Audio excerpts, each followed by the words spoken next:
Welcome back to the channel. I don't usually do, well, I've just now kind of started doing equipment reviews. And I just crawled out of the creek just now. You have to excuse. Thunderstorms have come in. I've been rained on. It's something I've been wanting to talk about for a long time. Wading boots. I haven't tried every kind of wading boot out there. As a matter of fact, there's probably a lot nicer ones than this that would work better. I don't know. I don't have the money or the time to try them all out. Do you? Of course not. So I guess my point is, my mission here is to say, hey, I have some wading boots. I really love them and they work. They work great. These are Corkers. I think I paid $120 for these about 5 years ago. So I've been using these for a long time.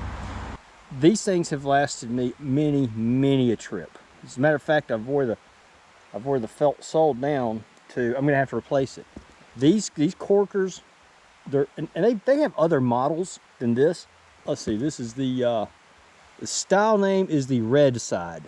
And I'll tell you guys, when you're buying equipment, I know how you feel when you go into a retail establishment and a fly shop, and you're thinking, you can't help but think, they're going to try to sell me what they're going to make the most money on, whatever. Guys, while editing this, I realized I left something out. You own a small, it's a mom and pop store. You got a couple of people that do basically everything, and let me tell you something, the last thing they want to do is have a customer come back and complain about a product, because that takes up time, and it takes up, maybe they have to send them back. Like, for example, if it's broken, if it's just badly made, they're gonna have to send it back to the factory. They're gonna, or the wholesale supplier or whatever, and it's a headache, and they make no money when that happens. Once that happens, number one, they got a customer that may or may not come back. And number two, they got to spend a lot of time, postage, and all sorts of stuff. These people are highly motivated to put good stuff that works in front of you. As again, especially the small mom and pop type fly shops. You take the big retailers, like the person making the decision of what to put on the shelves, what products to put on the shelf, is not the person you're talking to.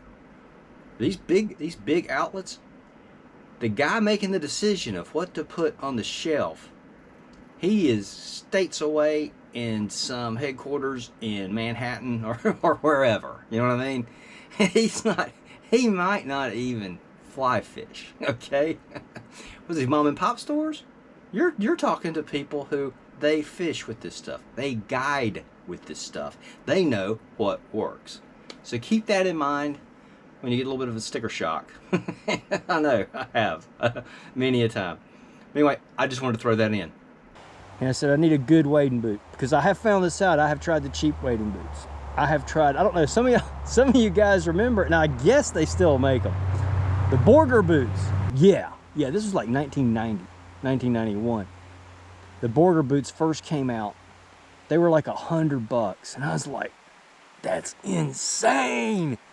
I went ahead, I was fishing a lot. I was doing some guide work, but I was fishing a lot. And I said, you know what, it'd be worth it. So I bought the Borger boots. The Borger boots were great. So I know the difference between the cheap ones and the expensive ones. The trick is okay, of the expensive ones, over $100, over $150, out of those, which ones work? Well, I can tell you, for me, now this is me, and everybody's different, but these things, they're lightweight. It's very lightweight. It's the lightest boot I've ever had. I'm sure there's lighter ones out there. Now, there's a lot of guys, they like those. It's not really a boot. It doesn't have the ankle support, and and they love those things. For certain situations, I can see where that would be advantageous. But day in and day out, wading a trout stream or a slick rock smallmouth stream, these things are fantastic. I hiked the other week, and I made a video of it. I forgot what I called it. Brawl in the Brook for brookies. I started at 5,500 feet elevation, hiked 1.3 miles, and dropped 1,000 feet. Guys, this trail was rough. This trail was just rough. Anyway, I wore these the whole time. Hiked down there, fished all over the place, and then hiked back up. Hiked back up at Kilden. I could hike in these things comfortably. And you know what? All I had between my bare feet and the inside of that wading boot was a wool sock, a thick wool sock. That's it. I've tried the neoprene socks. I like them. They work really good. Those neoprene socks. I got a pair of Sims, and they're great. I needed to get them one size bigger. If you're gonna hike in your wading boots, which a lot of us do, who hike into places to fish, you know, you want to make sure everything works out, everything fits and is comfortable for a long period of time. I like the Sims wading neoprene wading socks, but I have wide feet, and they scrunch my feet up. So when I did a 2.5 mile hike in and 2.5 mile back the other month, it got to hurting my feet. But that was because I have wide feet and I need one size bigger. Nothing against the Sims wading socks. Today, I hiked in about, what was it, 1.5 miles? Almost 2 miles. Almost hiked in 2 miles. Not quite. And fished a river and hiked back out.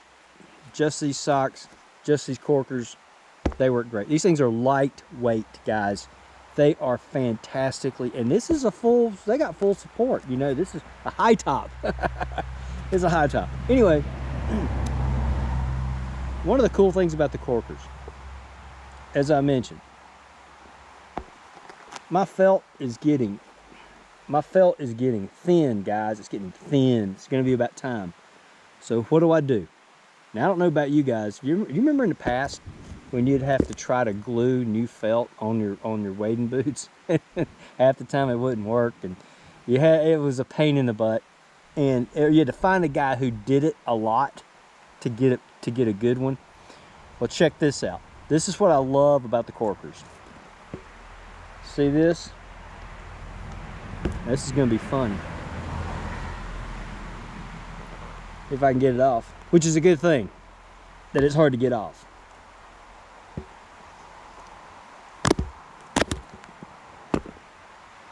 And just buy a new felt. That's all you got to do.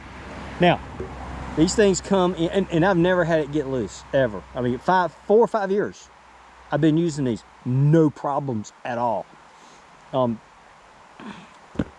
I decided that, well, that's getting kind of thin. I'm going to try something different. They make like 8 or 10 different types of soles. You don't have to just replace it with the felt. You can replace it, check this out. It's got aluminum blocks. Now this makes it heavier, okay? These things grip really good. I like them. But for hiking in somewhere, a long distance, they're just heavy. They're not massively heavy, but you could tell a big difference. But hiking in these just get a better grip on mud, you know, wet dirt. That is mud, isn't it? But it gets really good grip on the hiking trail.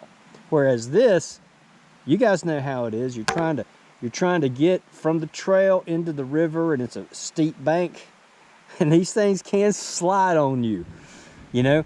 So these have their uses. I liked them. I've used them quite a bit, but for certain things, I prefer. But the cool thing is, I can change it to what I want, and I'm gonna need new felt soon. It's gonna be nothing. I forgot how much it costs, 20 bucks, maybe. I don't know what it is to get a new, when I got new felt. And I don't have to glue them on. Here's all I gotta do. Put it in there, step on it. I hope y'all can see this. Anyway, it goes, there we go. So my point is, these things are fantastic. I absolutely love them. And that's all. And that's all, folks. Thank you guys for being here. Thank you guys for watching this. I mean, I'm having fun with it. To me, this is a lot of fun. And if I can point someone in the right direction, that'd be just, and save you some money, or find something that actually works, that makes me feel good. Anyway, guys, one of these days, hope to see you on the water.